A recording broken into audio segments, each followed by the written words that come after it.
नमस्ते छात्रों and viewers. आशा करते हैं आप स्वस्थ होंगे, ठीक होंगे और अपना पढ़ाई ईमानदारी पूर्वक कर रहे होंगे। देखिए, यह वीडियो सेशन हड़प्पा सभ्यता पर 5वां वीडियो है और इस चैप्टर पर ये बस अंतिमा वीडियो रहेगा। और इस वीडियो में हम लोग पूरा स्थल टीले स्तर, हड़प्पा में ह्यूलर, अतीत को जोड़कर पूरा करने की समस्या, खोजों का वर्गीकरण, व्याख्या की समस्या, काल रेखा 1, काल रेखा 2, यहाँ तक एनसीईआरटी का जो भी टॉपिक है पूरे कंप्लीट हो जाएगा। ठीक है, इस चैप्टर का। इसके अलावा जो एग्जाम के मतलब एग्जाम के व्यू से देखा जाए तो बहुत ही महत्वपूर्ण टॉपिक रहने वाला है, जो एनसीईआरटी से हटके वो चीज है जिसमें हम लोग स्थल खोजकर्ता, खोज वर्ष, महत्वपूर्ण नदी, प्राप्त साक्ष्य, ठीक है, ये सारे को हम एक मान सारणी के रूप में उस चीज को रखे हैं, जो अंत में ये चीज हम लोग देखेंगे सारे टॉपिक जब हड़प्पा सभ्यता का खत्म हो जाएगा एनसीईआरटी का। ठीक है। और ऊपर जो बताए हैं आपको, पूरा स्थल, टीले स्तर, हड़प्पा में ह्यूलर, ये सारे टॉपिक को हम लोग ऑनलाइनर के रूप में पढ़ेंगे, जो आप जानते ही हैं हमेशा से हम लोग ऑनलाइनर के रूप में सारे टॉपिक को देखते हैं। चलिए हम लोग पहला टॉपिक को देखते हैं, पूरा स्थल टीले स्तर।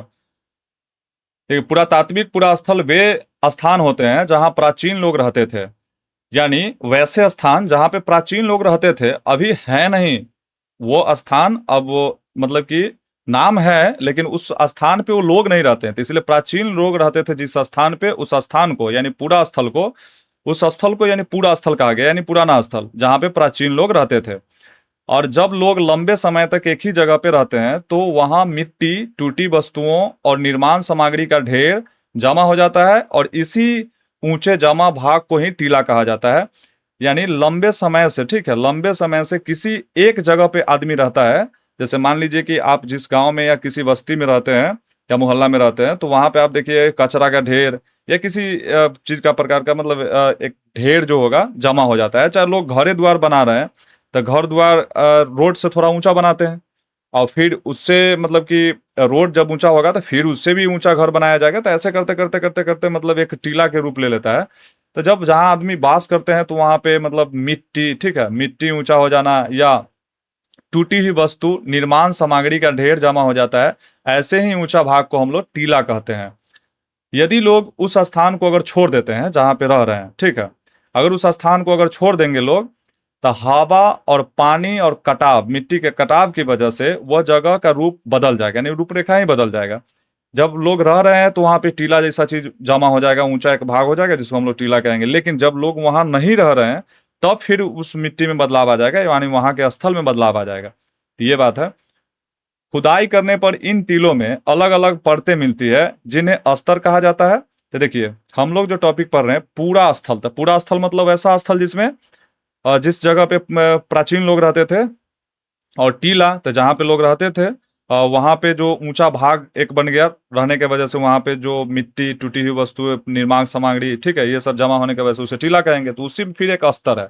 अब इस टीला को खुदाई होगा, ठीक है, इस टीला को जब खुदाई किया जाएगा टीला को, तो अलग अलग स्तरें यानी परतें मिलेंगे, उसी परत को कहा जाएगा स्तर। ठीक है, मिट्टी के जो परत मिलेगा उसी मिट्टी के परत को क्या कहा जाएगा? स्तर कहा जाएगा। जो टीला की खुदाई होगा चाहे उस जगह पे खुदाई होगा जहाँ पे प्राचीन लोग वास करते थे।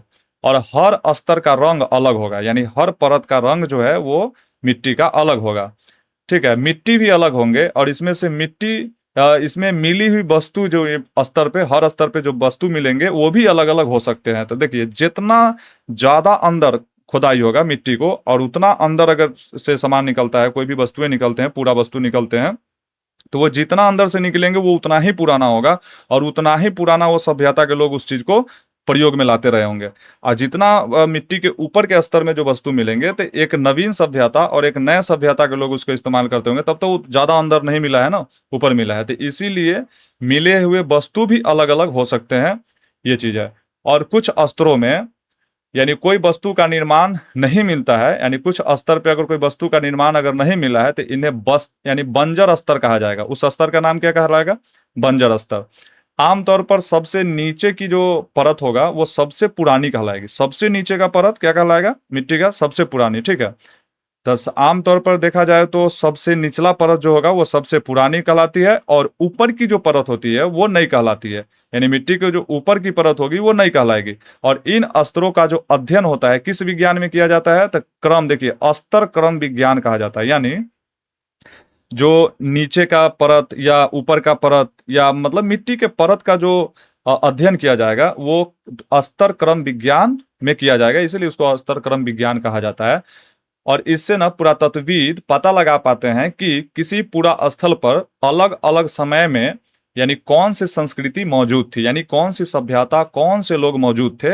ये बात के पता पुरातत्वविद तब लगा पाते हैं जब मिट्टी को वहाँ के अलग अलग स्तर पे अलग अलग खुदाई करते हैं, और तब उनको जाके ये जानकारी मिलता है कि कितना पुराना वस्तु मिला है, तो उसके आधार पर ये कितना पुराना सभ्यता हो सकता है। तो ये सारे बात की जानकारी पुरातत्वविद तब लगा पाते हैं अच्छे से पता जब अलग अलग स्तर पे खुदाई करते हैं। ठीक है, तो यही बात इसमें लिखा हुआ है कि पुरातत्वविद ने इस चीज को पता तब लगा पाते हैं जब पूरा स्थल पे अलग अलग समय में कौन सी संस्कृति है, इस चीज का पता चलता है जब अलग अलग खुदाई होता है। चलिए हम लोग चित्र 1.25 को देख लेते हैं। इसमें अस्तर को दिया गया है, यानी अस्तर एक समान नहीं होते हैं, मतलब कि क्षैतिज नहीं होते हैं, समतल नहीं होते। अस्तर जो मिट्टी का होता है ये कभी क्षैतिज नहीं होता है, समतल नहीं होता। देखिए यहाँ लिखा हुआ है क्षैतिज सदैव नहीं रहता, यानी समतल नहीं रहता। अब एग्जाम्पल के तौर पे ऐसे देखिए, जैसे मान लीजिए कि आप किसी खेत में जाकर 5 फीट अगर खनते हैं तो वहां पे पिरियोटी माटी निकल गया, और उससे और कुछ दूर जा करके 5 फीट और खनते हैं तो आपको हो सकता है कि बलुआसी मिट्टी निकल जाए। ठीक है, और 10 फीट खनने पर पिरियोटी माटी निकले तो मतलब पीली मिट्टी। तो यानी कहने का मतलब इस मिट्टी का जो स्तर है वो एक समान नहीं है, यानी क्षैतिज में नहीं है, क्षैतिज में नहीं है। ठीक है, क्षैतिज में नहीं है। ठीक है, यानी एक समान नहीं है, ऊपर नीचे है ये मिट्टी का जो स्तर है। तो इसीलिए चीज को दिखाया गया है कि यहाँ पे जो टीला था तो ऐसा स्तर दिखाया गया। जब खोद मतलब यहाँ पे जब खोज हुआ होगा, उत्खनन हुआ होगा, तो इस स्तर को पता चला होगा कि ऐसे स्तर रहता है जहाँ पे एक समान मिट्टी नहीं रहता है, समान रूप से। ठीक है, स्ट्रक्चर नहीं रहता है, बनावट नहीं है मिट्टी का। चलिए हम लोग अगला टॉपिक को देखेंगे, हड़प्पा में व्हीलर। देखिए प्रारंभिक पुरातत्वविद बहुत साहसी होते थे, यानी पुराने समय के जो पुरातत्वविद होते थे बहुत साहसी होते थे, और कठिन परिस्थिति में भी यानी परिस्थितियों में भी काम करते थे। देखिए परिस्थिति का मतलब होता है एक, कठिन परिस्थिति का मतलब एक अलग अलग समय, जैसे गर्मी का महीना है तो बहुत ज़्यादा गर्मी पड़ रहा है, उसमें भी अगर कोई व्यक्ति काम कर रहे हैं तो इसका मतलब साहसी हैं वो। बहुत ज़्यादा ठंडी पड़ रहा है और उसमें भी मतलब कि काम कर रहे हैं वो बेचारे, तो मतलब अपने ड्यूटी के प्रति एकदम से अपना यानी कर्तव्यपूर्ण अगर ड्यूटी निभा रहे हैं तो हम कह सकते हैं कि कठिन परिस्थिति में भी वो काम करते हैं, इसीलिए उनको साहसी कहा जाता है। तब जो हीलर थे ना, मतलब गर्मी के मतलब कि मौसम में यानी गर्मी के दिन में वो क्या किए कि मतलब वहाँ पे बहुत ज़्यादा गर्मी पड़ता है, जहाँ पे हड़प्पा सभ्यता था वहाँ पे आज भी रेगिस्तान है राजस्थान साइड में, तो वहाँ पे पूरा बलुआसी मिट्टी था, वहाँ बहुत गर्मी पड़ता था, तो फिर भी बेचारे वहाँ पे जा करके वैसे कठिन परिस्थिति में वहाँ पे वो खोज करते थे, इसीलिए इनको साहसी बोला गया ह्यूलर को। और ह्यूलर बताते हैं कि 1944 की एक गर्मी के रात, यानी गर्मी के मौसम में गर्मी के महीना में, यानी एक रात में वो हड़प्पा हड़प्पा नाम के छोटे से रेलवे स्टेशन पे पहुंचते हैं, और वहां से वे अपने मुस्लिम अधिकारी के साथ तांगे पर बैठ के, जो घोड़ा वाला तांगा होता है उस पर बैठ करके वे रेतीले रास्ते से लगभग 4 मील दूर यानी प्राचीन हड़प्पा स्थल तक गए हैं। तो वहां जाते हैं। देखिए पहले तो वो कहाँ पहुंचते हैं, हड़प्पा नाम के छोटे से रेलवे स्टेशन में पहुंचते हैं, फिर अपना एक अपने साथ किनको लिए हुए एक अधिकारी को, मुस्लिम अधिकारी को।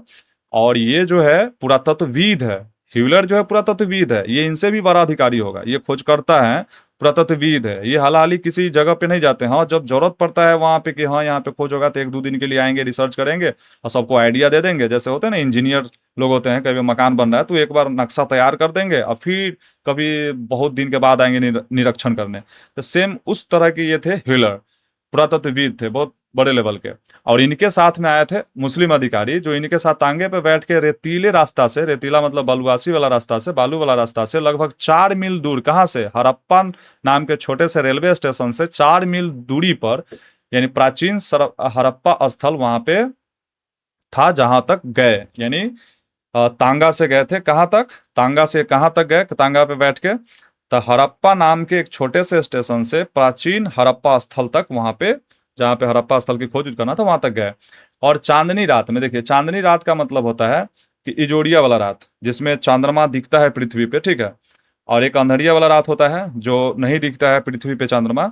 तो जब चंद्रमा पृथ्वी पे दिख रहा है पृथ्वी पर से, तो इसका मतलब है कि यहाँ पे जोड़िया होगा, रात में लाइट का भी जरूरत नहीं पड़ता है, दूर से कोई वस्तु दिख जाता है वैसे मतलब समय में, जब इसीलिए उसको चांदनी रात बोला जाता है, क्योंकि पूरा धरती चमकित रहता है चंद्रमा की वजह से, यानी कुछ ना कुछ रोशनियां होती है ना ठीक ठाक अंधेरिया के तुलना में।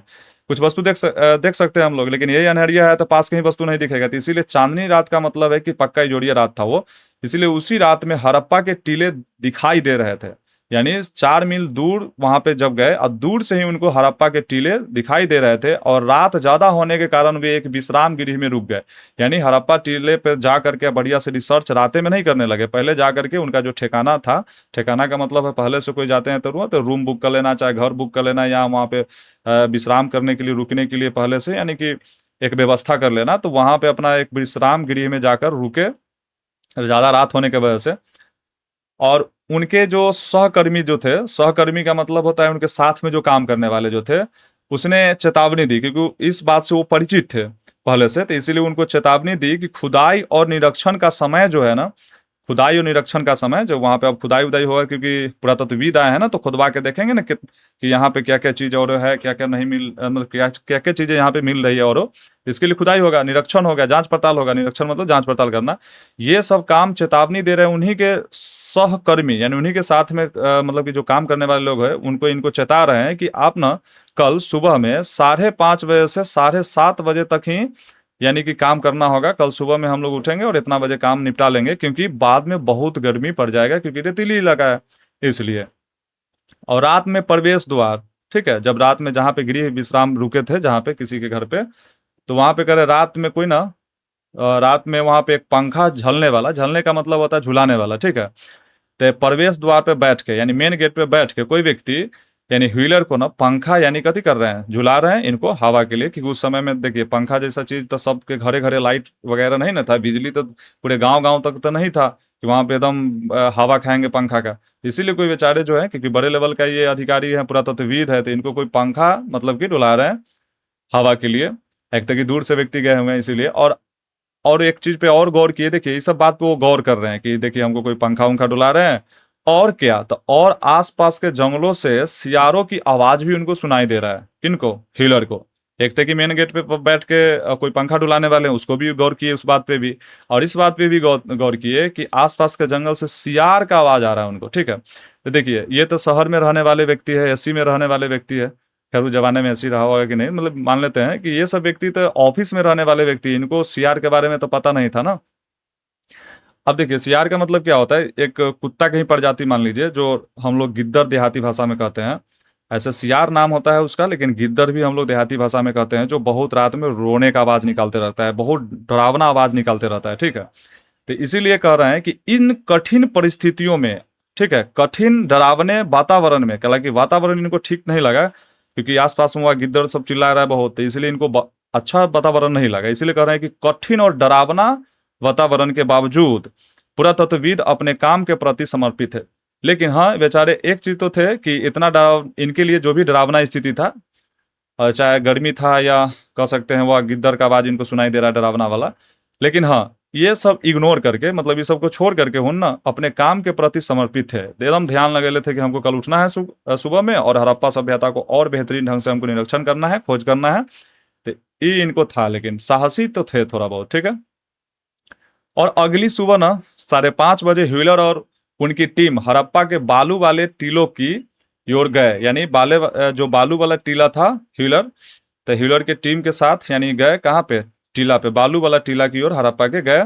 यानी थोड़ी ही देर में उन्होंने सबसे ऊंचे टीलों को देखे, ठीक है, और उसकी विशालता को देख के इन्हें आश्चर्यचकित रह गए कि भाई इतना ऊंचा टीला और इतना बेहतरीन टीला, यानी कुछ खासियत देख करके वो आश्चर्यचकित रह गए, और उन्होंने अपनी आंखों पर विश्वास नहीं हो रहा था उनको, और इसीलिए वे बार बार आंखें मलने लगे, और उन्होंने अपनी आंखों पर विश्वास नहीं किए, ठीक है, उनको विश्वास नहीं हो रहा था, और इसीलिए वे बार बार अपने आंख को ना मल मल के देख रहे थे, ये चीज कर रहे थे। और तेज धूप और गर्मी के बावजूद वे, यानी तेज धूप और गर्मी के बावजूद वे और उनकी टीम लगातार खुदाई का काम कर रहे थे, और वे कुदाल और चाकू जैसे औजारों का प्रयोग कर रहे थे, यानी खुदाई में, ठीक है।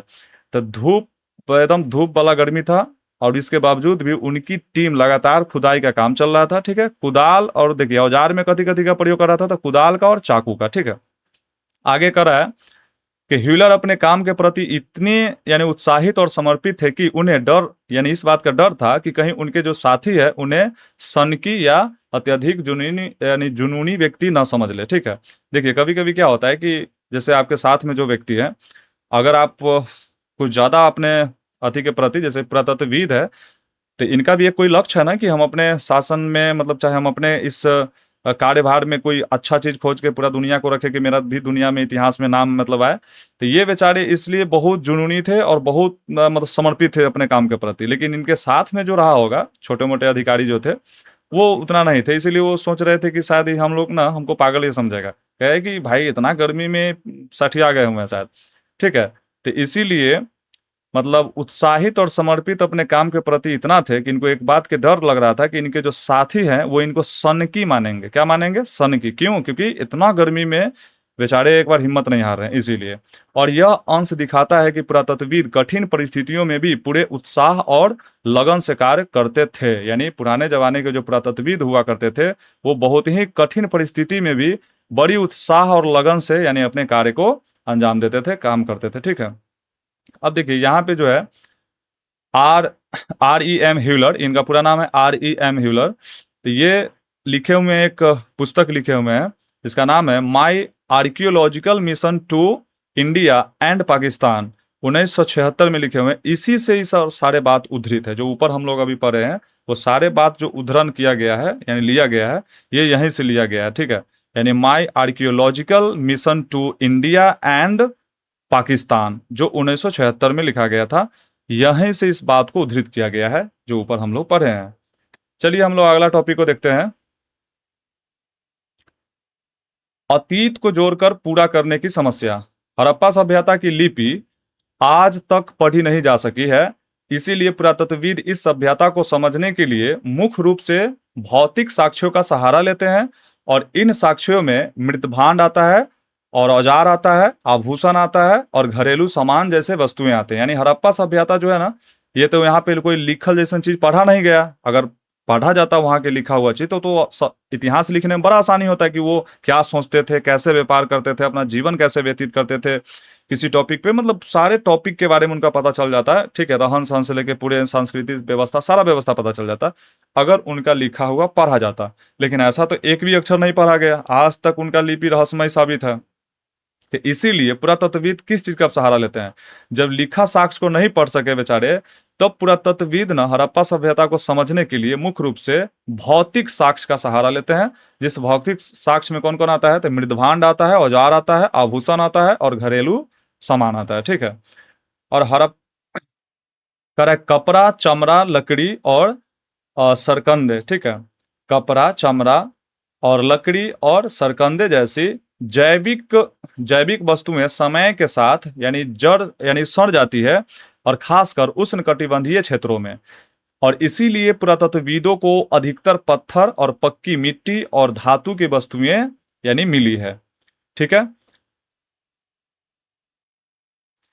देखिए तो कपड़ा जो है, तो कपड़ा मतलब ऐसा चीज तो नहीं है कि मतलब 1000 साल तक वो रहेगा एकदम सही सलामत। तो कपड़ा जैसा चीज, चमड़ा जैसा चीज, ठीक है, चमड़ा का कोई बना हुआ चीज, और लकड़ी और सरकंदे जैसे जैविक वस्तु जितना है यानी जो सजीव चीज से इस्तेमाल करके बनाया गया हो।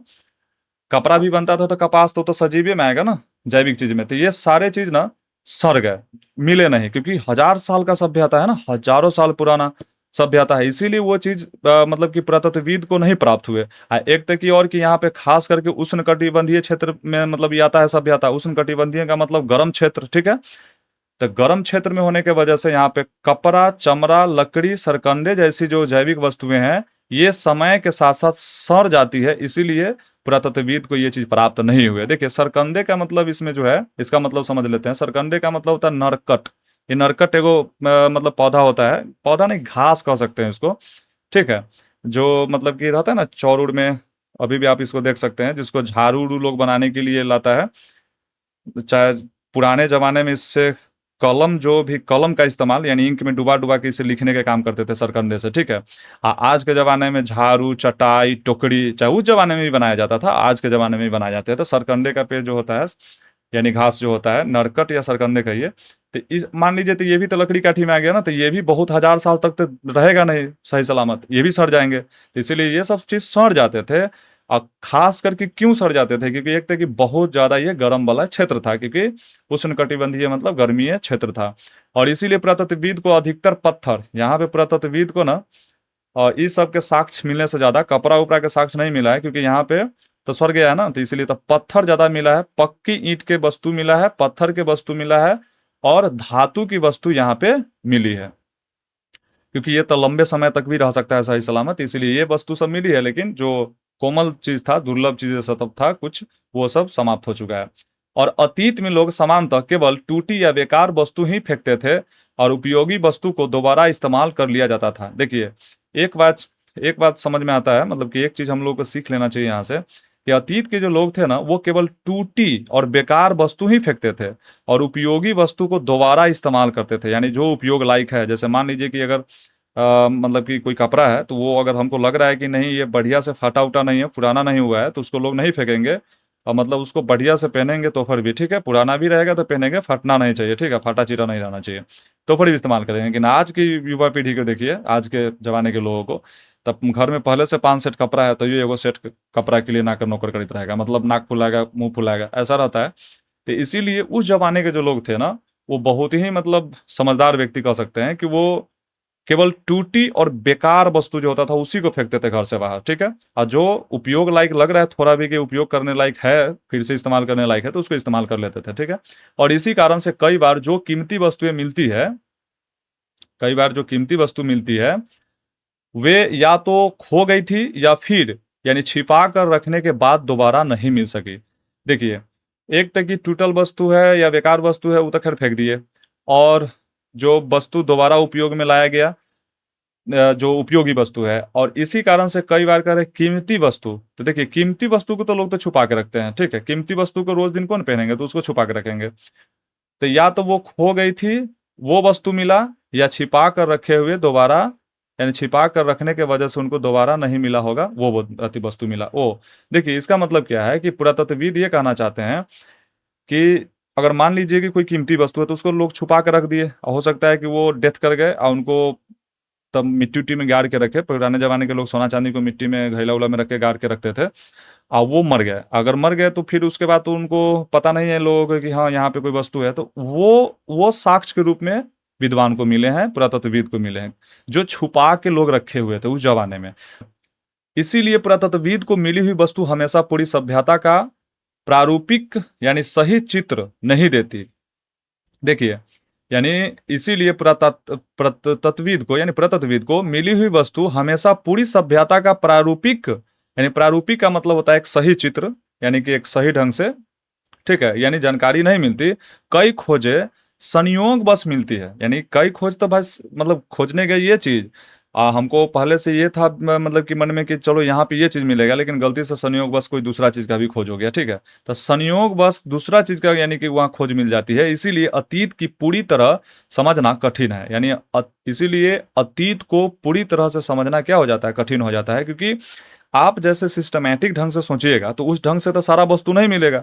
लोग कहाँ छुपैले थे, कहाँ मिलेगा वो, तो ये चीज तो आप खोदिएगा पूरा धरती को, तब मिलेगा ना उस ढंग से। तो इसीलिए अतीत को समझना बड़ी कठिन हो जाता है, इनका कहना है। चलिए हम लोग अगला टॉपिक को देखेंगे। 11.1 खोजों का वर्गीकरण, ठीक है। पुरातत्वविदों का काम केवल पुरानी वस्तुओं की यानी खोजने तक सीमित नहीं होता है, और खोज के बाद वे उन वस्तुओं का वर्गीकरण भी करते हैं। यानी पुरातत्वविद जो होते हैं केवल पुरानी वस्तु को खोजते नहीं है, उनका काम सिर्फ ये नहीं है, बल्कि खोजेंगे भी, और खोजने के बाद वो मतलब कि वर्गीकरण भी करेंगे कि ये वस्तु किस उपयोग में लाया गया होगा, या इससे मतलब किस उपयोग के लिए, मतलब कि कौन कौन उपयोग में लाया गया होगा, सबका अलग अलग मतलब कि वर्गीकरण करते हैं, ठीक है। जैसे इसको देखिए, दो वर्गों में इस चीज को बांटा गया है। जैसे आपका पहला वर्ग जो है यहाँ पे, यानी पहला वर्ग, इसमें लिखा हुआ है वस्तुओं को उनके पदार्थ के आधार पर यानी बांटा जाता था। वस्तु को उनके पदार्थ के आधार पे, जैसे पत्थर, मिट्टी, धातु, अस्थि और हाथी दांत। तो ये हो गया पदार्थ के आधार पे बांटना। और दूसरा क्या है कि उनकी उपयोगिता के आधार पे पुरातत्वविदों को यह तय करना पड़ता है कि उदाहरण के लिए अगर देखा जाए मतलब उपयोगिता के आधार पे, तो कोई पूरा वस्तु एक औजार है या एक आभूषण है या फिर दोनों हो सकता है, अथवा अनुष्ठानिक प्रयोग की कोई वस्तु है, ये सब उनको जानकारी लगाना होता है कि आखिर जो अगर कोई सामान मिला है तो वो, यानी सामान एक औजार भी हो सकता है, आभूषण भी हो सकता है, या दोनों हो सकता है, आभूषण औजार दोनों, यानी गर्दन में भी पहनते होंगे और उसी चीज से कोई औजार के रूप में कोई मतलब कि कामों करते होंगे। और ठीक है, या अनुष्ठानिक भी हो सकते हैं। अनुष्ठानिक मतलब एक धार्मिक भी हो सकता है वो जो मिला हुआ वस्तु है। इसीलिए पुरातत्वविद जो होते हैं ना, पहला काम तो करते हैं पदार्थ के आधार पे बांट देना, ये पत्थर है कि मिट्टी है कि धातु है कि अस्थि है कि हाथी दांत है, ठीक है, किस चीज का वो वस्तु है, तो उसके आधार पे बांट देना। और दूसरा कि उसका उपयोगिता के आधार पे बांटना है कि ये किस चीज में उपयोग किया जाता होगा। अगला टॉपिक में मतलब कि अगला लाइन में कह रहा है, किसी वस्तु की उपयोगिता समझने के लिए उसकी तुलना आज की समान वस्तुओं से की जाती है। देखिए, कुछ उपयोगिता को समझने के लिए उसका तुलना आज की समान वस्तु से की जाती है, जैसे में मन के चक्की, पत्थर के औजार और बर्तन। ये सब चीज तो आज भी उपयोग होता है। जैसे मन के मतलब गुड़िया, गुड़िया आज भी लोग पहनते हैं। तो उस समय में जो गुड़िया मिला था उसका नाम था मन के। तो लोग पुरातत्वविद ये अथी मतलब कि समझाने का हम लोग को कोशिश किए कि ये जो मन के रहा होगा ये आभूषण के रूप में वो पहने होंगे, क्योंकि आज भी गुड़िया आभूषण के रूप में पहना जाता है। तो आज से जोड़ के देखिए पुरातत्वविद क्या करते हैं, उस पुराने चीज के साक्ष्य को आज से यानी वर्तमान से जोड़ के हमको समझाते हैं, बताते हैं, ठीक है। पुरातत्वविद यह भी देखते हैं कि वस्तु कहाँ मिली है, घर में मिली है कि नाले में मिली है कि कब्र में मिला है या भट्ठी में मिला है। इससे उसके उपयोगिता का अनुमान लगाया जा सकता है। इसके लिए पुरातत्वविद ये भी देखते हैं कि वो वस्तु कहाँ मिली है, या घर में मिली है, नाले में मिली है या कब्र में या भट्ठी में मिली है, ठीक है, क्योंकि उसका अनुमान लगाया जा सके कि किस चीज के लिए ये उपयोग किया जाता होगा, ठीक है। कभी कभी प्रत्यक्ष प्रमाण नहीं मिलते, इसीलिए अप्रत्यक्ष साक्ष्यों का सहारा लिया जाता है। उदाहरण के लिए ये कुछ हड़प्पा स्थलों के कपास के टुकड़े मिले हैं, कपास को वहां पे जो टुकड़े मिले हैं, पर पहनावे के विषय में जानने के लिए हमें अप्रत्यक्ष साक्ष्यों जैसे यानी मूर्तियों में चित्रण पर निर्भर रहना पड़ता है। यानी कभी कभी प्रत्यक्ष प्रमाण नहीं मिलता है। प्रत्यक्ष का मतलब होता है डायरेक्ट, कोई प्रमाण नहीं मिलता है। जैसे कपड़ा का प्रमाण जो है, किस तरह के कपड़ा पहनते रहे होंगे, इसका प्रत्यक्ष प्रमाण इसलिए नहीं मिला क्योंकि वहां तो आज तक तो कपड़ा मिला नहीं पुरातत्वविद को, क्योंकि कपड़ा जैसा चीज तो सड़ जाता है ना कुछ साल के बाद। इसीलिए तो ये प्रत्यक्ष रूप से अनुमान नहीं लगा सके, लेकिन हाँ अप्रत्यक्ष रूप से कुछ साक्ष्यों के सहारा लेकर के, यानी अप्रत्यक्ष यानी इनडायरेक्ट, अप्रत्यक्ष यानी इनडायरेक्ट किसी साक्ष्य के सहारा लेकर के, उदाहरण के लिए कुछ हड़प्पा स्थलों के कपास के टुकड़ा मिला है, इससे लग रहा है कि जरूर वहां पे कपास से बना हुआ वस्त्र का इस्तेमाल करते रहे होंगे पहनने के लिए, ठीक है। पहनने के विषय में जानने के लिए अप्रत्यक्ष साक्ष्य लिया जाता है। जैसे में मूर्ति में एक चित्र मिला है, उस पे मतलब निर्भर है कौन, पुरातत्वविद, कि ये चित्र में जो कपड़ा पहनाया गया है तो कपास के टुकड़ा मिला, हो सकता है ये सब कपास के कपड़ा पहने होंगे, यानी उससे बना हुआ, कपास से बना हुआ, ये चीज है। पुरातत्वविद किसी वस्तु को सही ढंग से समझने के लिए उसके सांस्कृतिक संदर्भ और दूसरी सभ्यताओं जैसे मेसोपोटामिया से भी तुलना करते हैं। देखिए पुरातत्वविद को जब वो सब साक्ष्य भी समझ में नहीं आता है, लगता है कि ये साक्ष्य भी थोड़ा है, तो वो क्या करते हैं, दूसरे सभ्यता से भी तुलना करते हैं कि वहां पे इसी समय के जो सभ्यता थे तो यहाँ पे इस चीज में मतलब उसी समय में मतलब यहाँ पे पहनने के लिए किस चीज का इस्तेमाल किया जाता था, तो वहां से भी जोड़ के देखेंगे वो चीज। तो मेसोपोटामिया तो हड़प्पा सभ्यता का ही समकालिक था सभ्यता थे, उससे भी तुलना करके यानी पुरातत्वविद हम लोग को संस्कृति के संदर्भ में और सारे बातें सही ढंग से समझाने के मतलब कि पक्ष में बताएं हम लोग को, तो ये चीज है। चलिए हम लोग अगला टॉपिक को देखते हैं। 11.2 व्याख्या की समस्याएं। पुरातत्वविदों के लिए हड़प्पा सभ्यता की धार्मिक मान्यताओं और पूजा पद्धतियों को समझना सबसे कठिन कार्यों में से एक है, और क्योंकि लिखित प्रमाण स्पष्ट रूप से उपलब्ध नहीं है, इसीलिए वे केवल पूरा वस्तुओं के आधार पर अनुमान लगाते हैं। यानी पुरातत्वविद का कहना है कि धार्मिक मान्यता को समझना ना, पूजा पद्धति को समझना बहुत ही कठिन है। ये सबसे कठिन काम तो यही है, इनका मानना है। क्यों कठिन है, क्योंकि एक तक लिखल प्रमाण नहीं मिला यहाँ पे, और दूसरी चीज की यहाँ पे जो पूरा वस्तु मिलल है यानी पुराना वस्तु, उसके आधार पे हमको अनुमान लगाना हो रहा है। तो हम जो बताएंगे वो उतना वो सटीक होगा या भी नहीं होगा, ये खुद मतलब उस चीज़ में कंफ्यूज है। यानी बहुत कठिन कार्य है ये धार्मिक चीज़ बताना, ठीक है, धार्मिक मान्यता को। तो इसीलिए बता रहे हैं कि यहाँ पे हाँ लिखल चीज़ मिल जाता ना, कि हम मतलब कि कोई भगवान को मानते हैं तो उस भगवान को हम उस समय में क्या कहते थे, और इसको हम इस भगवान के रूप में ही मानते हैं, तो उनका नाम वगैरह लिखा हुआ चीज़ मिलता है, या धार्मिक कोई चीज़ मिलता, धार्मिक ग्रंथ मिलता, तो उससे पता चलता कि चलिए हाँ यहाँ पे कोई धर्म था और उस धर्म को फॉलो करने वाले लोग थे, उनका ग्रंथ भी एक था और किस चीज़ को वो पूजा करते थे, ये सारा साक्ष्य मिल जाता। लेकिन नहीं, यहाँ पे ऐसा कुछ लिखा मिला ही नहीं है। तो इसीलिए धार्मिक मान्यता को स्पष्ट करना इनके लिए बहुत कठिनाई हो रही है। और करा कि प्रारंभिक पुरातत्वविदों का मानना था कि जो पुरावस्तुएं समान यानी सामान्य उपयोग के न लगे, यानी प्रारंभिक यानी शुरू के पुरातत्वविद का मानना क्या था कि जो वस्तु समान उपयोगी का न लगे, उपयोग का न लगे, उनका संबंध सीधा धर्म से जोड़ देते थे। यानी शुरू के जो पुरातत्वविद थे उनका कहना था कि अगर आपको लगता है कि समान उपयोग यानी कि एक नॉर्मल काम के लिए इस चीज का उपयोग नहीं किया जा रहा है, का मतलब पक्का वो धर्म का ही चीज होगा, तो वो सीधा जोड़ देते थे धर्म से। और हड़प्पा स्थलों से मिली आभूषण पहने हुए स्त्री मृण मूर्तियों को यानी उन्होंने मातृ देवी की मूर्ति माना है। ठीक है, मृण मूर्ति को कथी की देवी माना है? देखिए यहाँ पे जो मृण मूर्ति दिया हुआ है, सॉरी, मृण मूर्ति, तो ये स्त्री का जो मूर्ति एक मिला है ये मिट्टी का बना हुआ था, ठीक है, इसीलिए इसको मृण मूर्ति कहा गया है। मृदा, मृ से मृदा, ठीक है, मृण मूर्ति का मतलब मिट्टी का बना हुआ मूर्ति। तो उन्होंने इस मिट्टी का नाम क्या दिए हैं? मातृ देवी। मातृ देवी यानी मिट्टी का मूर्ति, देखा धरती माता हम लोग कहते हैं, मातृ देवी मतलब धरती माता। तो इसका वो मतलब नाम दिए हैं हड़प्पा स्थल में जो मिट्टी मिला है, आभूषण पहने हुए, ठीक है, जो बगल में देखिए ना यहाँ पे लिखा हुआ है, क्या एक मातृ देवी थी? यहाँ पे लिखा हुआ है चित्र 1.26 में, क्या यह एक मातृ देवी थी? तो ये हमसे पूछा जा रहा है कि क्या एक मातृ देवी की मूर्ति है? तो हाँ हो सकता है, क्यों? क्योंकि इसमें इनके कहने के अनुसार हो सकता में है, आप मतलब ऐसे नहीं कह सकते कि हाँ ये मातृ देवी ही रहे होंगे, इनको पूजा करते होंगे लोग, नहीं, ये नॉर्मल व्यक्ति की भी मूर्ति हो सकते हैं, ठीक है।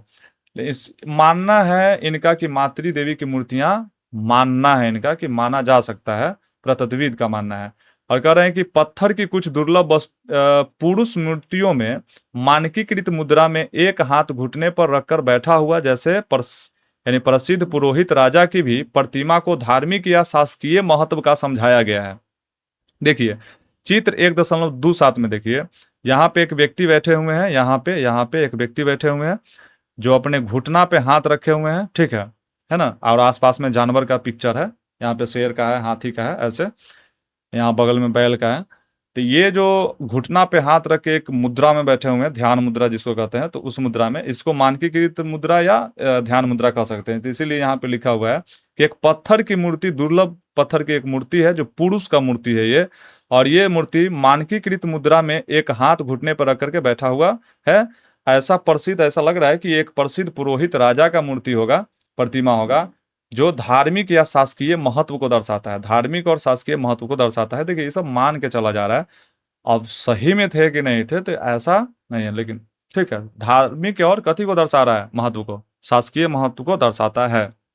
क्योंकि शासकीय महत्व को हम लोग इसलिए कह सकते हैं क्योंकि देखिए पिक्चर में यहाँ देखिए ऊपर से मुकुट टाइप का पहना हुआ है, जो पुराने जमाने में जो राजा महाराजा होते थे जो अपना सर पे मुकुट पहनते थे ना, राजा का एक पहनावा रहवा अलगे होता था। तो हो सकता है कि ये शासक रहल होंगे या धार्मिक महत्व में कोई ऊंचा पोस्ट पे पुरोहित राजा के बराबर रहे होंगे। पुरोहित राजा मतलब एक धार्मिक व्यक्ति रहे होंगे, हो सकता है ऐसा। और कुछ इमारतों को भी धार्मिक कार्यों से जोड़ा गया है, कुछ इमारत भवन को, उदाहरण के लिए विशाल स्नानागार और कालीबंगन और लोथल से मिली वेदियों को धार्मिक अनुष्ठानों से संबंधित माना गया है। देखिए कुछ इमारत को भी धार्मिक कार्य के लिए कार्य से मतलब जोड़ा गया है, धार्मिक कार्य से उसको जोड़ा गया है। उदाहरण के लिए वो विशाल स्नानागार था जो चारों तरफ मतलब रहने के लिए लोगों को वहाँ पे घर बनाया गया था, बीच में स्नानागार था, बहुत बड़ा सीढ़ी से उतरने वाला था उसमें।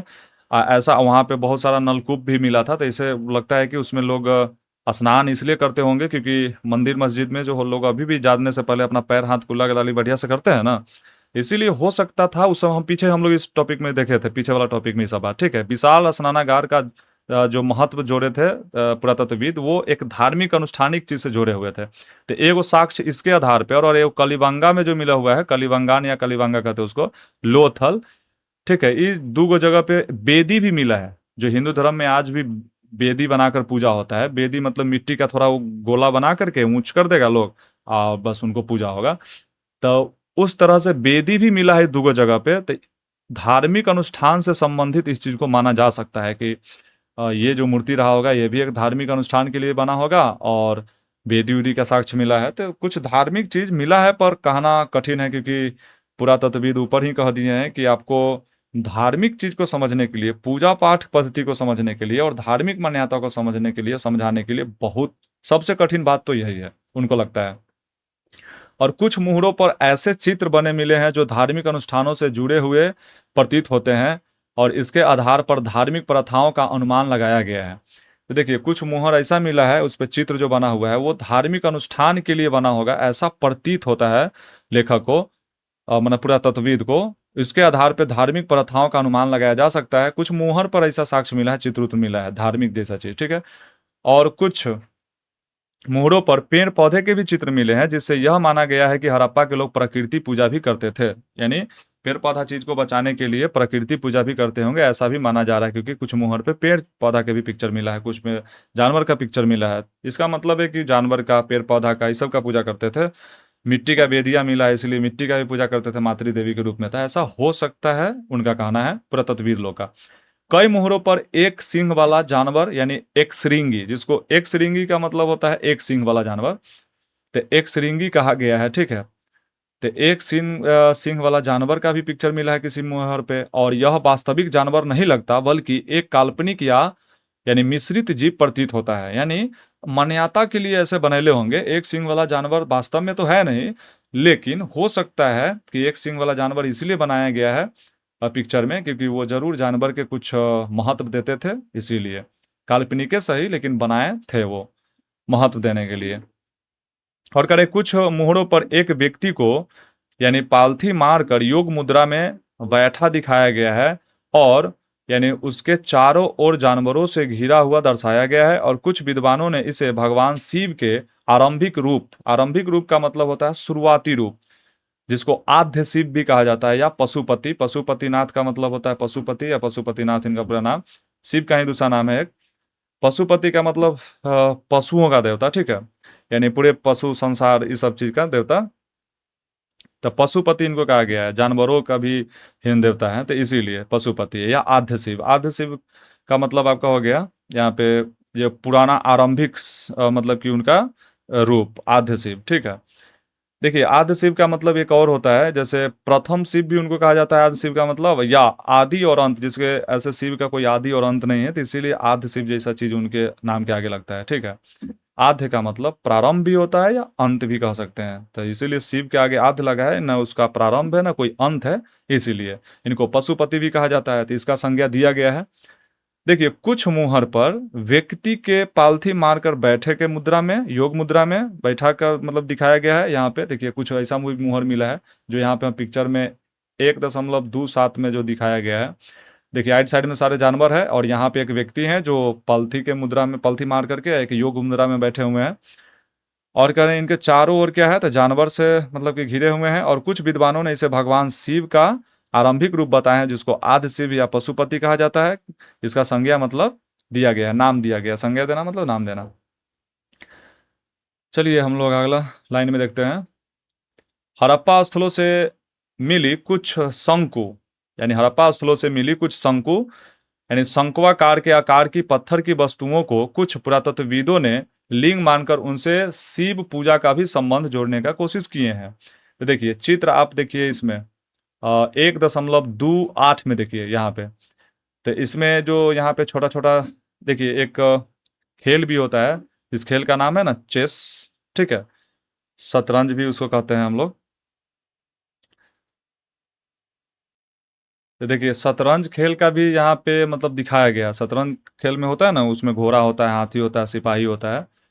तो हो सकता है कि ये शतरंज खेल जैसा कुछ खेल खेलते रहे होंगे, उसके लिए भी इस्तेमाल किया गया हो इस तरह के आकृति का पत्थर का, या हो सकता है कि ये शिवलिंग का भी यानी साक्ष्य हो सकता है, ये इनका मानना है। ठीक है, तो यहाँ इसलिए बोल रहे हैं कि हड़प्पा स्थलों से मिली जो कुछ शंकुआकार वस्तु है, शंकुआकार मतलब शंकु का आकार का इसके आकार की पत्थर की वस्तु को कुछ पुरातत्वविद ने इसको लिंग मान करके शिव की पूजा जैसे संबंध जोड़ा है। ठीक है, आप यहाँ मुहर या लिंग के बारे में यहाँ पे 1.28 में हम लोग पढ़ेंगे तो समझ में आ जाएगा। यहाँ देखिए, यहाँ पे लिखा हुआ है कि सबसे आरंभिक उत्खननों में से एक मैके, ठीक है, मैके इस पत्थर के विषय में यह कहते हैं, लाजवर्द मणि, जैस्पर और चालसेडनी तथा अन्य पत्थरों से बने छोटे आकार के शंकुओं जो सुंदरता से यानी तरासे और तैयार किए गए थे, तथा जो 2 इंच से भी कम ऊंचाई, देखिए 2 इंच से भी यानी कम ऊंचाई की ये था। ठीक है, ये तराशा गया था किस किस मतलब पत्थर से, तो लाजवर्द मणि पत्थर, जैस्पर और चालसेडनी नाम के पत्थर से इसको, चाहे और अन्य पत्थर भी हो सकता है इससे, यानी इसको बनाया गया था। जो ऊपर आप 4-5 वो पत्थर दिख रहे हैं वहां पे शंकुआकार वो। और दूसरी तरफ यह भी संभव है कि इसका प्रयोग पट्टों पर, पट्टा मतलब देख रहे हैं, एक पत्थर का पट्टा बनाया गया है, उसमें घेरा बनाया गया है स्क्वायर में, तो वो उस पट्टों पर यानी खेले जाने वाले खेलों में होता था। यानी जैसे हम बताए ना, चेस यानी शतरंज जैसा खेल जो अभी है जिसमें ऐसी घेरा बना के लोग खेलते हैं, तो हो सकता है ऐसा कुछ गेम रहा होगा उस समय में, खेला रहा होगा जो खेलते रहे होंगे। या ये भी हो सकता है कि इसको शिवलिंग के रूप में पूजा पाठ भी होता रहा होगा। तो ये इतिहासकार इस पे पूरा सटीकता से नहीं कह सकते हैं, क्योंकि लिखा हुआ साक्ष्य कहीं नहीं मिला है, अनुमानित ढंग से ये बताना चाह रहे हैं। इसीलिए दोनों बात बोल दिए हैं कि ये हो सकता है खेल के लिए भी इस्तेमाल किया जाता हो या धार्मिक अनुष्ठानिक के लिए भी। ठीक है, देखिए ये अर्नेस्ट मैके ये बात बताते हैं किस पुस्तक से, ये बात जो लिखा गया किस पुस्तक से लिखा गया है, तो अर्नेस्ट मैके के पुस्तक से अर्ली इंडियन सिविलाइजेशन 1948 में लिखे थे, उसी से ये बात को उद्धृत किया गया है। ठीक है, चलिए हम लोग यहाँ पर अब देखेंगे, पुरातत्वविद अक्सर पुरातत्वविद अक्सर ज्ञात से अज्ञात की ओर बढ़ते हैं। यानी जो चीज ज्ञात है या अज्ञात है, तो ज्ञात है उससे अज्ञात की तरफ बढ़ते हैं, अर्थात वर्तमान की जानकारी के आधार पर अतीत को समझने का प्रयास करते हैं। यानी जो वर्तमान की जानकारी हम लोग को जो प्राप्त है, कैसे पूजा पाठ होता है या हमारे अभी जो जीवन शैली है, तो उससे जोड़कर देखना चाहते हैं, यानी जो प्राचीन चीज होता है उसका।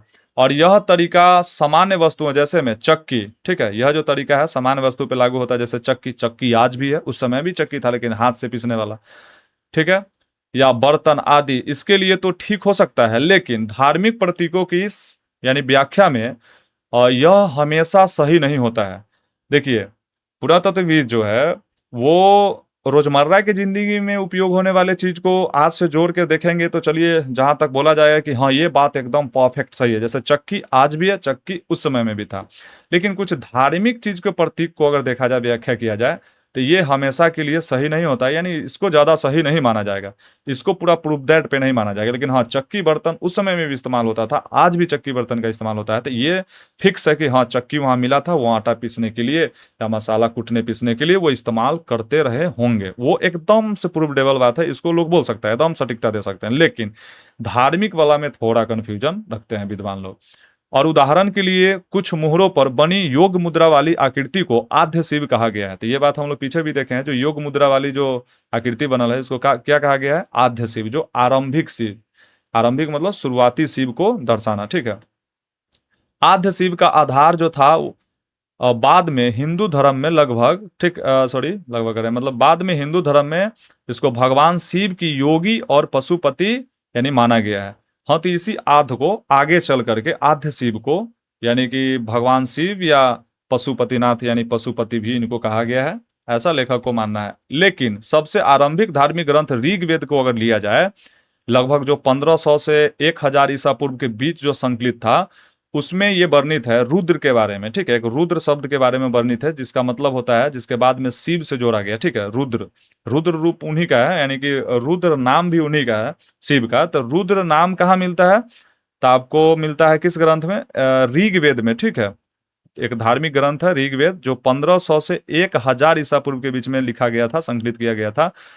तो इसमें रुद्र नाम जो मिलता है, जिसका बाद में चल करके शिव बताया गया कि यही रुद्र यानी शिव के लिए शब्द इस्तेमाल होता था उस समय में।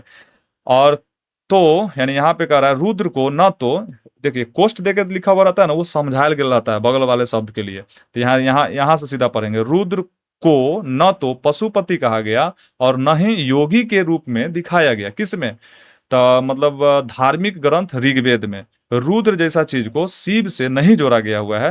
हाँ, रुद्र से शिव को जोड़ा गया हुआ है, लेकिन रुद्र से पशुपति और उधर जो पड़े हैं योग मुद्रा में बैठे हुए आद्य शिव, वो नहीं जोड़ा गया। इसीलिए इनको थोड़ा कंफ्यूजन है कि ये जो मूर्ति है ये यहाँ के शासक का मूर्ति है या शिव के, यानी शिव को पूजा करते थे ये लोग, इसीलिए ऐसा आकृति बनेले थे मुहर पे। और इसीलिए मुहर पर बनी आकृति को सीधे शिव का प्रारंभिक रूप मान लेना निश्चित रूप से सही नहीं कहा जा सकता। मतलब इसीलिए कह रहे हैं, इसीलिए मुहर पे जो बनी आकृति है इसे सीधे प्रारंभिक रूप मान लेना निश्चित रूप से सही नहीं कहा जा सकता। यानी शिव का ये प्रारंभिक रूप मान लेना सही नहीं कहा जा सकता, क्योंकि ऋग्वेद में और हड़प्पा सभ्यता के इतिहास से जोड़ा जाए तो वो शिव से मिलता जुलता बात नहीं है। इसीलिए और कुछ विद्वानों ने सुझाव दिया कि यह आकृति किसी समन की हो सकती है, अर्थात ऐसा व्यक्ति जो धार्मिक अनुष्ठान करता हो। देखिए, समन का मतलब होता है ऐसा व्यक्ति जो धार्मिक अनुष्ठान करता हो। जो कोई व्यक्ति कहता है ना हमारे पास कुछ ऐसा शक्ति है, जो ओझा भगत टाइप के लोग होते हैं और ध्यान मुद्रा लगाते रहते हैं बैठ के, उसको समन कहा जाता है।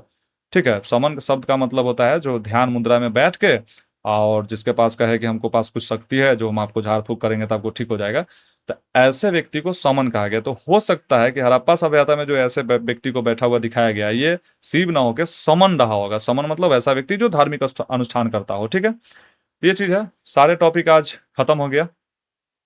हड़प्पा सभ्यता पे जितने भी टॉपिक था एनसीईआरटी का खत्म हो गया। हाँ, कुछ काल रेखा के बारे में जो है उसके बारे में हम लोग समझ लेते हैं। देखिए, काल का मतलब समय होता है। ठीक है, तो काल रेखा यानी एक तालिका के रूप में काल को समझाया गया।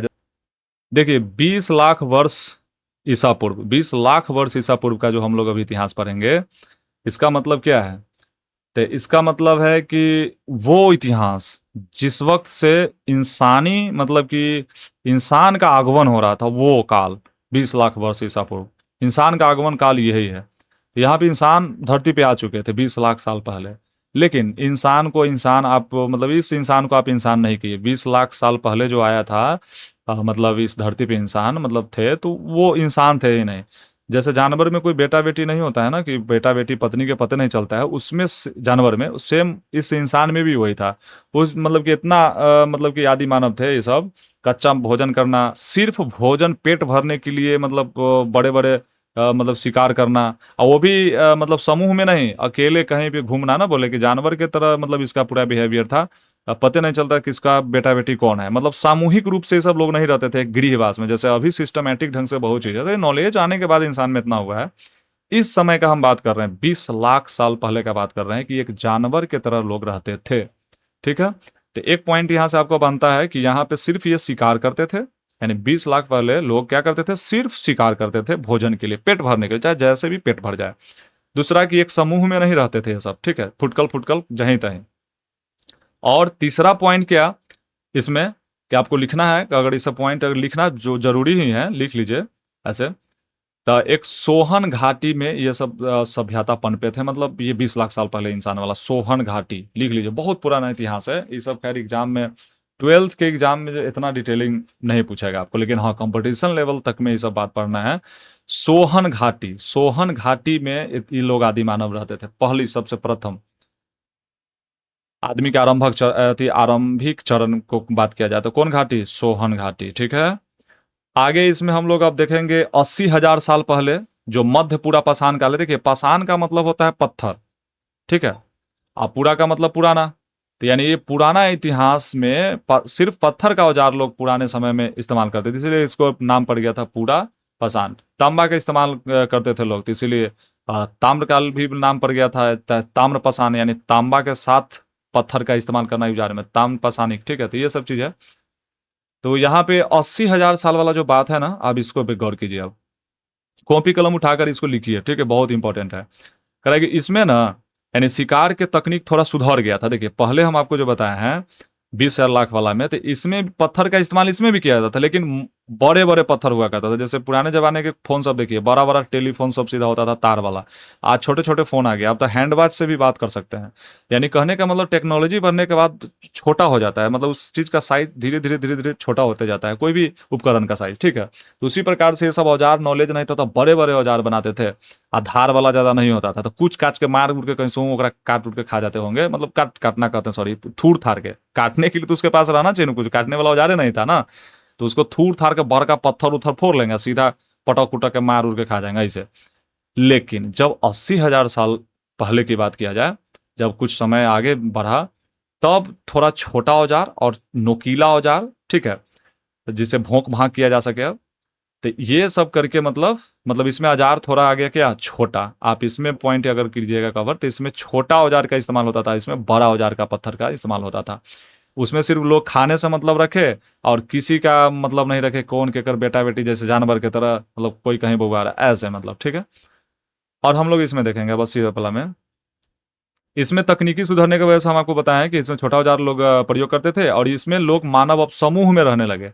इसमें 80,000 वाला में समूह में लोग अब आदमी रहने लगे, समूह में, मतलब अपना कम से कम बेटा बेटी पत्नी जो भी है, तो अपना एक, चाहे नहीं हो है तो लोग 5 गो गुट में रहेंगे, 10 गो गुट में रहेंगे, समूह में रहेंगे। ऐसा यहाँ से शुरू हो गया, आरंभ हो कहाँ से, 80,000 साल पहले से। अब उसके बाद है 35,000 ईसा पूर्व पहले, मतलब इतना साल पहले, इसको उच्च पूरा पाषाण काल कहा गया है। तो इसमें जो थे ना लोग, अब थोड़ा आधुनिक हो गए थे, इसमें आधुनिक थोड़ा अब हो गए हुए हैं। इसमें हड्डी और पत्थर के, यानी एक उन्नत औजार का इस्तेमाल करते थे, मतलब नया टेक्नोलॉजी वाला इस्तेमाल, सब मतलब औजार का इस्तेमाल करते थे किसमें, इसमें। यानी आदमी मर गया, चाहे जानवर के हड्डी है तो ओकरा नुकीला बना लेगा लोग, ठीक है, या पत्थर के एकदम नुकीला एकदम धारदार वाला, मतलब वैसा बना लेगा औजार। तो ये सब चीज हो गया था आपको 35,000 साल ईसा पूर्व में। जब 12,000 साल ईसा पूर्व का बात आया मध्य पाषाण में, तो इसमें भी आपको याद रखना है, जलवायु के कारण यहाँ पे ना अपेक्षाकृत सूक्ष्म शिकार के साथ साथ मछली पकड़ना। 12,000 देखिए, 12,000 साल ईसा पूर्व की जब बात किया जाए, तो इसमें लोग कुछ अब नए नए चीज जानने लगे लोग।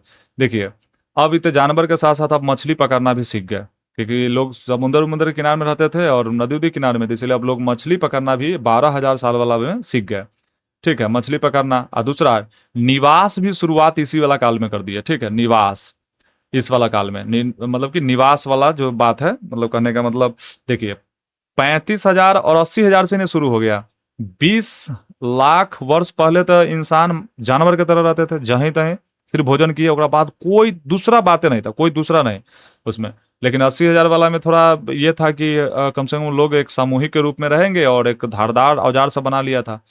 और उसके बाद है 35,000 वाला में हम लोग ये देखे हैं कि इसमें लोग थोड़ा आधुनिक हो गए थे, इसमें थोड़ा व्यक्ति का ज्ञान आ गया था, इंसानियत का ज्ञान आ गया था, बेटा बेटी या पति पत्नी जैसा सिस्टम थोड़ा सा लोग समझने लगा था। और क्या है कि मतलब समूह में लोग रहने लगे थे, और गुफा उफा बना करके, मतलब ऐसा, मतलब कि रहने लगे थे। लेकिन जब 12,000 साल ईसा पूर्व की बात किया जाए, तो इसमें क्या है, लोग अब गृह बना के बढ़िया से, यानी एगो आवास मतलब कि झोपड़ी ही बनाएंगे, फूस का ही बनाएंगे, यानी कि लकड़ी का ही बनाएंगे घर, लेकिन घर बना के लोग इसमें रहना सीख गए 12,000 ईसा पूर्व वाला में, ठीक है। जब 10,000 साल ईसा पूर्व की बात आया, तो इसमें देखिए क्या क्या इंपॉर्टेंट है। तो इसमें, इसी में देखिए, नव पाषाण काल, इसी में आरंभिक कृषक तथा पशुपालक, यहां से अब किस चीज का जन्म हो गया, खेती का। अब आया खेती, तो इससे पहले लोग खेती पथारी सब कुछ नहीं जानते थे, ठीक है। 10,000 साल पहले लोग अब खेती करना जान गए, और पशु को भी पालने लगे, कि देखिए ये पशु के पालने से दूध भी देगा, ऊपर से हमको सामान उमान ढोने में भी इस्तेमाल होगा। यानी मतलब पशु पालना और कृषक करना, कृषि करना, ये सब सीख गए 10,000 साल पहले इंसान। 6,000 साल पहले के बात किया जाए, तो इसमें क्या है, ताम्रपसानिक में तांबा का भी इस्तेमाल लोग सीख गए, यानी तांबा का पहली बार प्रयोग किया गया 6,000 साल पहले। अब आगे है, इसमें हम लोग देखेंगे 2600 वाला में, तो ये सब बात को नोट करते रहिएगा, इसमें कुछ कुछ नहीं दिया वो भी बोले हैं। 10,000 साल वाला में आप लिख लीजिए, वो कृषि का आरंभ होना, पशु को पालना, ये तो खैर इसमें दो बात लिखा हुआ है। एगो और है, मानवीय स्थानीय रूप से रहने लगना, यानी एक अस्थायी रूप से किसी जगह पे रहने लगा, घर द्वार बना के, एक मोहल्ला बसा के, तो ऐसा चीज होने लगना किस में, 10,000 साल वाला में, ठीक है। मिट्टी के बर्तन उर्तन भी बनने लगा इस वाला काल में, 10,000 वाला में मिट्टी का बर्तन, ठीक है। अब आगे क्या है, 6000 साल पहले। तो इसी में तो हड़प्पा सभ्यता आता है ना। ठीक है, हड़प्पा के काल 6000 साल पहले, ऐसे तो खैर मान्यता है, विद्वानों को मानना तो खैर यहाँ पे 2600 ईसा पूर्व से लेकर 1900 ईसा पूर्व वाला बात हम लोग देखे थे, तो उसमें है। लेकिन 6000 साल पहले भी तांबा का इस्तेमाल ताकि हड़प्पा सभ्यता करते थे, इसमें भी हड़प्पा सभ्यता कराते हैं, पर यहाँ हड़प्पा सभ्यता लिखा है 2600 ईसा पूर्व, क्योंकि अधिकतर विद्वान का मानना था कि उन्नत हड़प्पा हड़प्पा जो था नगर, वो 2600 ईसा पूर्व से लेकर 1900 ईसा पूर्व के बीच में, इसलिए 2600 में हड़प्पा दिले हैं। तो देखिए 6000 साल पहले लोग अब तांबा का इस्तेमाल जान गए, तांबा का प्रयोग पहली बार किया गया, इसलिए ताम्रपाषाण युग इसको कहा गया, ताम्रपाषाणिक युग। इसमें पत्थर के साथ तांबा मिला करके और मतलब कि अपना एक धारदार मतलब कि एक औजार बनाने लगे लोग। तो ये सब चीज़ें इसमें सीख गए, गांव का विकास होने लगा इसमें। ठीक है, 6000 साल पहले गांव जैसा चीज़ बनने लगा, कृषि उड़ीसी तो ऊपर ही सब शुरू हो गया था 10,000 साल पहले। ठीक है, तो ये सब चीज़ है। अब आगे हम लोग हड़प्पा सभ्यता देखेंगे, तो हड़प्पा सभ्यता में आपको ज़्यादा कुछ लिखाने और समझाने की ज़रूरत नहीं है, क्योंकि हड़प्पा सभ्यता में ही बहुत सारे बात में टॉपिक है पूरा उसी पे पढ़ रहे हैं, तो हम लोग उसमें तो खैर बताने की जरूरत है क्या क्या इंपॉर्टेंट है, लेकिन ऊपर जो कुछ कुछ बात बोले हैं उस समय इंपॉर्टेंट कर लीजिएगा। और 1000 साल पहले हम लोग देखे तो ये चीज़ अभी पढ़े नहीं है, आगे हम लोग पढ़ेंगे, जिसमें पढ़ना है आगे कि आगे लौह काल आया, ठीक है, महापाषाण आया, सावाधान आया, तो ये सब चीज़ आगे पढ़ना है। आगे उसके बाद हम लोग देखेंगे 600 ईसा पूर्व से लेके 400 ईसा पूर्व, तो इसमें आरंभिक ऐतिहासिक काल आया। यानी आरंभिक ऐतिहासिक काल का मतलब है कि यहाँ से अब एक ऐतिहासिक काल शुरू हो गया। इसमें लोग अब लिखा पढ़ी अब जान गए, इस खैर तो 1000 साल पहले ही जान गए थे, हड़प्पा वाला छोड़ के बाद बाकी में 1000 और 600 400 दिले है ईसा पूर्व। इस सब काल में लोग अब पत्थर पे, बड़े बड़े पत्थर पे मतलब लिखवाना शुरू कर दिए, शिलालेख जैसा चीज़। ठीक है, और लोग मतलब कि अपना राजपाट का सारा चीज अर्थव्यवस्था मेंटेन करना सीख गए, लिखित के रूप में लिखित लिखित साक्ष्य सब मिलने लगा। अब इतिहास का अब बढ़िया से मतलब कि लिखा जाएगा पुरातत्वविद के द्वारा, यहाँ से शुरू हुआ 1000 साल से। ठीक है, 1000 साल ईसा पूर्व से। तो इसमें देखिए क्या थी आपका 1000 साल वाला में क्या क्या महत्वपूर्ण है। तो इसमें लोग लोहा का इस्तेमाल, देखिए है ना, लोहा का इस्तेमाल लोग इसी में सीख गए थे। खैर आगे हम लोग पढ़ेंगे इस चीज को, लेकिन थोड़ा भी बोल देता है आपको। लोहा का इस्तेमाल, खेती बाड़ी तो खैर ऊपर देख लेते थे, में कृषि यहू में आएगा, यानी कृषि का उपयोग। ठीक है, और पत्थर के औजार इसमें भी आएगा, और यह ना महापाषाण यानी पत्थर का औजार, तांबा का अति औजार, लोहा का औजार, ये सब चीज इसमें बनाने लगा लोग। और उसके बाद इसी वाला 1000 साल वाला काल में, यानी बड़े बड़े पत्थर पे महापाषाण, देखिए बड़े बड़े पत्थर पे लोग मतलब कि जहाँ सावाधान होगा, सावाधान का मतलब है कि जहाँ पे दफनाया जाएगा लोगों को, तो वहाँ पे बड़े बड़े पत्थर पे कुछ लिखवा देना कि हाँ ये व्यक्ति नाम के ये व्यक्ति मरे थे इतना तिथि को। तो ये सब चीज़ 1000 साल ईसा पूर्व से शुरू हो गया था। और 600 से 400 ईसा पूर्व में देखा जाता है, इसमें आरंभिक ऐतिहासिक काल है। तो इसमें क्या है कि इसमें आपका है वही महाजन पद वगैरह हम लोग पढ़ेंगे, 16 गो महाजन पद जो थे हमारे भारत में। ठीक है, तो वो 16 महाजन पद के बारे में इसी में पढ़ना है। और नगरों का पुनर्विकास कैसे हुआ, सिक्का का प्रचलन कैसे हुआ, बौद्ध धर्म, जैन धर्म, ठीक है, और मौर्य साम्राज्य जैसा चीज़, तो ये सब चीज़ें में पढ़ना है। तो आगे खैर हम लोग देखेंगे। तो आपको लगभग में बात समझ में आ गया होगा थोड़ा बहुत कि मानव यहाँ से शुरू हुआ निम्न पूरा पाषाण काल से। थोड़ा बहुत पत्थर का उपयोग ये सब करते थे, कथी के रूप में, औजार के रूप में, क्योंकि जानवर को जैसे तैसे भी मार करके कैसे खा जाना है, बस इतने जानते थे। उसके बाद थोड़ा बहुत नॉलेज आया आपको इसमें समूह में रहने का। इसमें इसमें भी तो जानवर मार के खेबे करते थे कच्चा, लेकिन इसमें आया आपका सामूहिक रूप से थोड़ा बदलाव आ गया, ये सब चीज़ है। अब काल रेखा 2 में देखिएगा तो इसमें 1875 के बारे में क्या कह रहा है कि हड़प्पा मुहर पर कनिंघम की रिपोर्ट, यानी सबसे पहले हड़प्पा मुहर पे कनिंघम का रिपोर्ट आया था 1875 में, लेकिन इस समय में लोग समझ नहीं पाए, यानी कनिंघम जी समझ नहीं पाए कि ये हड़प्पा का, एक हड़प्पा सभ्यता का ही मुहर है और एक बहुत बड़े सभ्यता का मुहर हो सकता है, ये सब बात समझ नहीं पाए थे। लेकिन अपना रिपोर्ट दिए थे 1875 में, लेकिन हड़प्पा सभ्यता का खोज हम नहीं कर सकते हैं कि 1875 में हुआ है। उस खोज कहाँ से हुआ है, हड़प्पा सभ्यता के जानकारी प्राप्त कहाँ से, 1921 प्रथम खोज, प्रथम हड़प्पा मतलब एक सभ्यता का, नवीन सभ्यता का अगर जानकारी मिला है हड़प्पा सभ्यता का है, वो नया दुनिया में पूरा दुनिया लेवल पर देखा जाता है, एक नया सभ्यता की जानकारी पूरा दुनिया को जब मिला, तो वो मिला आपको यहाँ से 1921 से कि हाँ भाई चलिए यहाँ से मतलब कि हड़प्पा की मुहर है, यहाँ पे बहुत बड़े सभ्यता रहा होगा, ऐसा कुछ बहुत ज़्यादा डिटेलिंग जो चीज़ मिला है 1900 के बाद मिला है, 1900 मतलब कि 21 के बाद। लेकिन हाँ 1800 जो 21 है, 1875 है, इसमें बस एक घटना घटा है कि रिपोर्ट दिए थे मुहर पे, हड़प्पाई मुहर पे कनिंघम जी, लेकिन हड़प्पा के बारे में वो नहीं बता पाए थे। हड़प्पा जैसा शब्द का तो खोज कौन किए थे, हड़प्पा जैसा शब्द और हड़प्पा में मुहर का खोज कौन किए थे, दयाराम साहनी किए थे। तो ये सब चीज़ है, जो बात हम लोग पीछे पढ़े हों उसी चीज़ को यहाँ पे लिखा गया है। कि 1922 में क्या हुआ था, तब मोहनजोदड़ो में उत्खनन करके 1922 में एक साल के बाद जो राखलदास जो बनर्जी थे वो मुहर के खोज किए थे, मोहनजोदड़ो का मुहर। तब उसी के बाद मतलब फिर 1946 में क्या हुआ था, तो REM ह्यूलर द्वारा हड़प्पा में उत्खनन हुआ था। तो ये सारे चीज डाटा जो दिया हुआ है, जो हम लोग पीछे पढ़े हैं, उसी को बस एक जगह करके दिया हुआ है। तो ये तो आप समझे हुए चीज़ है, तो इस चीज़ को फिर से आप रिवाइज कर लीजिएगा। अब यहाँ पे देखिए, हम आपको वीडियो के शुरू में ही बता रहे थे कि मेरे द्वारा जो महत्वपूर्ण बातें जो आपको बताना है लास्ट में, वो यही है। पूरा कवर खैर एक साथ नहीं होगा, तो हम थोड़ा थोड़ा दिखाएंगे इसमें, ठीक है। पहले ऊपर की चीज़ देख लेते हैं। प्राचीन स्थल, ये हड़प्पा जो है ये प्राचीन स्थल है, ठीक है। मोहनजोदड़ो प्राचीन स्थल है, सुदका गेंडोर प्राचीन स्थल है। लेकिन ये सब वर्तमान में कहाँ है, वर्तमान स्थल मतलब वर्तमान में ये सब किस क्षेत्र में पड़ता है, वो जगह यहाँ दिया हुआ है। अब इस हड़प्पा जगह को कौन व्यक्ति खोज किए थे, कौन कौन व्यक्ति का उसमें योगदान था, कौन कौन व्यक्ति मिल के खोज किए थे, मतलब उत्खननकर्ता का नाम जो दिया हुआ देखिए, राय बहादुर दयाराम साहनी का पहला नाम आता है, क्योंकि सबसे पहले यही यानी कि जानकारी प्राप्त किए थे यहाँ पे हड़प्पा में। तो इसीलिए, और मार्टिमर ह्यूलर, माधो स्वरूप वत्स, तो ये सब व्यक्ति का मतलब योगदान जाता है। सबसे एक नंबर पे आपको याद रखना है राखा अति राय बहादुर दयाराम साहनी, जब हड़प्पा जैसा चीज से क्वेश्चन बनेगा यहाँ से, ठीक है। लेकिन इसमें 3-4 व्यक्ति का क्या था, योगदान था। अब ये खोज कब हुआ था हड़प्पा जैसा जगह, ठीक है, तो 1921 ईस्वी में हुआ था। उत्खनन देखिए, इसमें खोज वर्ष हम अलग किए हैं, उत्खनन वर्ष अलग किए हैं।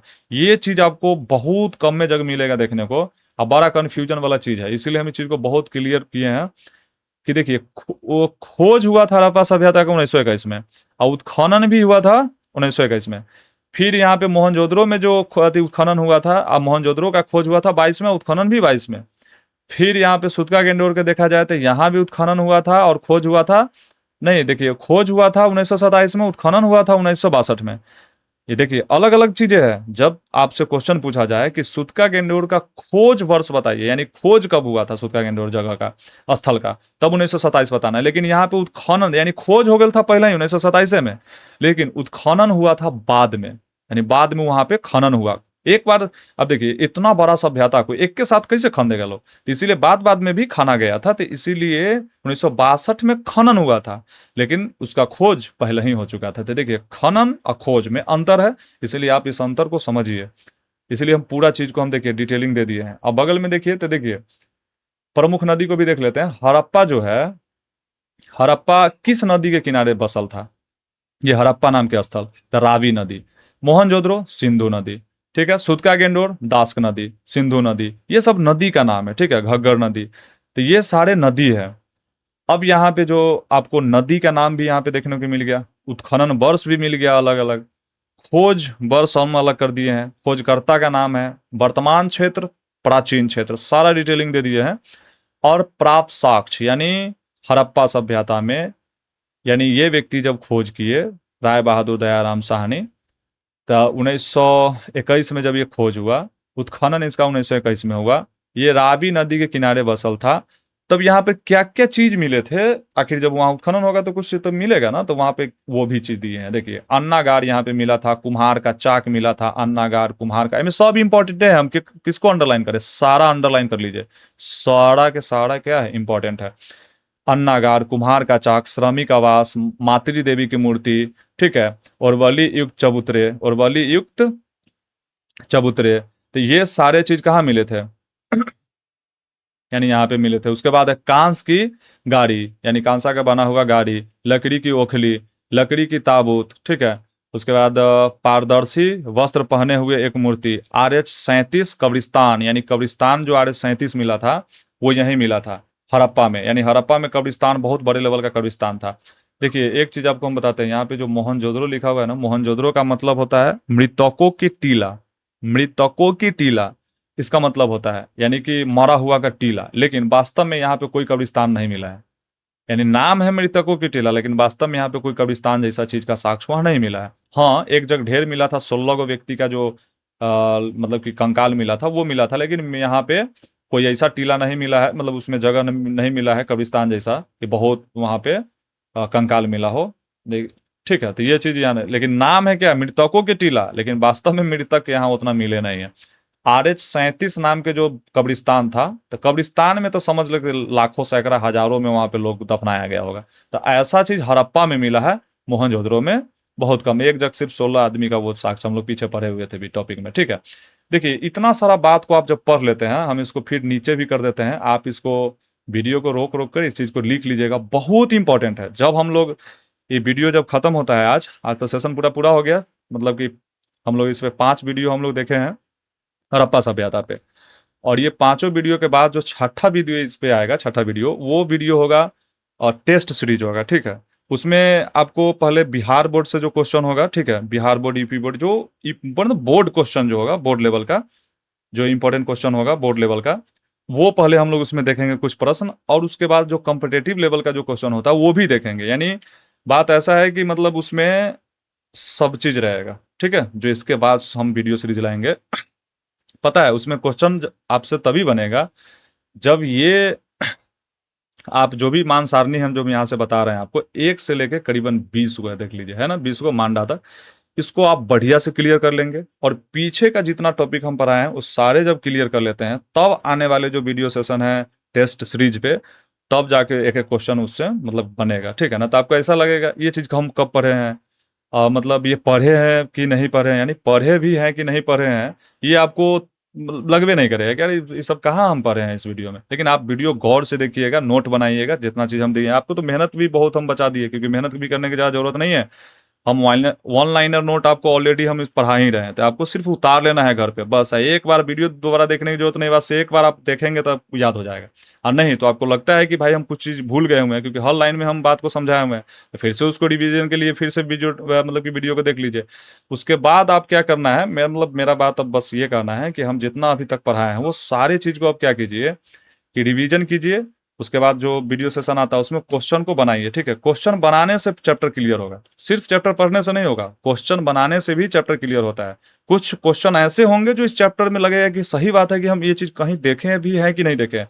ऐसे तो लगभग चीज अगर सही से पकड़ है पूरे चैप्टर पे तो लगेगा कि हाँ है, ये चीज पढ़े होंगे। लेकिन कुछ क्वेश्चन ऐसे बनते हैं जो आउट ऑफ होता है, मतलब उस चैप्टर से थोड़ा एक आध गो बाहर भी दिया हुआ रहता है। तो ये सब चीज़ है, मतलब आगे जो वीडियो आने वाला है, मेरा कहना ही है उससे पहले आप सारे वीडियो सेशन को आप गौर से देखें, समझे, और उसको नोट बनाएं, और मेरे द्वारा जो बताया गया ये पूरे डायग्राम है, मतलब ठीक है, यानी जो ये सारणी है, इसको भी बढ़िया से नोट बना ले, याद कर ले। बहुत इंपॉर्टेंट बात इसमें छुपा हुआ है, इससे बहुत सारे क्वेश्चन बनेगा, और तब जा करके आप आए उस वीडियो में जिसमें हम लोग टेस्ट सीरीज रखेंगे, उसमें अच्छा मतलब सारे क्वेश्चंस अच्छे से बन जाएंगे, ठीक है। तो ये सब चीज़ है, आज हम लोग इस चैप्टर से विदा लेते हैं। देखिए मेरे द्वारा पढ़ाया गया चीज़ अगर अच्छा लगता है कि हाँ थोड़ा बहुत तो है, मतलब थोड़ा बहुत अलग दे रहे हैं, तो मेहनत लगता है हम लोगों को, इसीलिए आप सपोर्ट कीजिए, आपकी सपोर्ट की ज़रूरत है, ठीक है। इसके लिए आप अगर सब्सक्राइब किए हुए हैं तो बहुत अच्छी बात है, आप लाइक कीजिए, ठीक है, शेयर कर दीजिए, कोई पढ़ने वाले बच्चे हैं अगर 12th में पढ़ते हैं। अगर आप चैनल पे नए हैं तो सब्सक्राइब भी कर लीजिए, ठीक है। सपोर्ट की आपकी बहुत ज़रूरत है, बहुत ज़रूरत है, ठीक है। आज के लिए इतना ही, अगला चैप्टर में अब हम लोग मिलेंगे ना, इससे पहले टेस्ट सीरीज में मिलेंगे। अगले वीडियो सेशन टेस्ट सीरीज का होगा, उसके बाद हम लोग एक अगला चैप्टर जब पढ़ेंगे उसमें हम लोग बात करेंगे। चलिए हम लोग आज के लिए इतना ही, मिलते हैं अगले वीडियो सेशन में।